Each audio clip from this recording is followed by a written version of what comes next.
Hegde Tollywood top హీరోలందరితోనూ స్టెప్పులేసి heroine గా మంచి గుర్తింపు తెచ్చుకుంది. అయితే ఇప్పుడు అమ్మడి టైం అంతా బాగున్నట్లు కనిపించడం లేదు. కన్ఫర్మ్ అయిన సినిమాలు కూడా చేజారిపోతున్నాయి. అయితే పూజా హెగ్డేకు హత్య బెదిరింపులు అనే వార్త ఫిలిం సర్కిల్స్ లో సెన్సేషన్ క్రియేట్ చేసింది.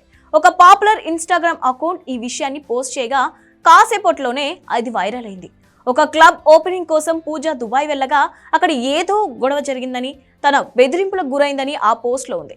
దీంతో పూజ ఫ్యాన్స్ కలవరపడ్డారు. జాగ్రత్తగా ఇండియాకు తిరగమంటూ కామెంట్స్ చేయడం మొదలుపెట్టారు. క్లబ్ ఓపెనింగ్ కోసం పిలిచినప్పుడు తిరిగి జాగ్రత్తగా పంపించే బాధ్యత ఉండదా అంటూ మరో ఫ్యాన్ ఫైర్ అయ్యారు. అసలు విషయం ఏంటో తెలుసుకోవడానికి పూజా హెగ్డేని కూడా సంప్రదించే ప్రయత్నం చేశారు చాలా మంది. దీంతో ఈ విషయంపై క్లారిటీ ఇవ్వడానికి తన టీం ముందుకొచ్చింది. ఈ ప్రచారాన్ని పూజా టీం కొట్టిపారేసింది. ఈ వార్తని ఎవరు మొదలు పెట్టారో తెలియదని, అయితే ఇది అసలు నిజం కాదని క్లారిటీ ఇచ్చింది. అసలు అలాంటి సంఘటన ఏమీ జరగలేదంటూ వివరణ ఇచ్చింది. దీంతో ఇన్స్టాగ్రామ్ లో ఆ పోస్ట్ కూడా డిలీట్ అయింది. ఇదంతా ఫేక్ అని తెలియడంతో ఫ్యాన్స్ కాస్త కూల్ అయ్యారు. ప్రస్తుతం పూజా హెగ్డే అప్కమింగ్ సినిమాలపై క్లారిటీ లేదు. అసలు తన చేతిలో ఆఫర్లు ఉన్నాయో లేదో తెలియదు.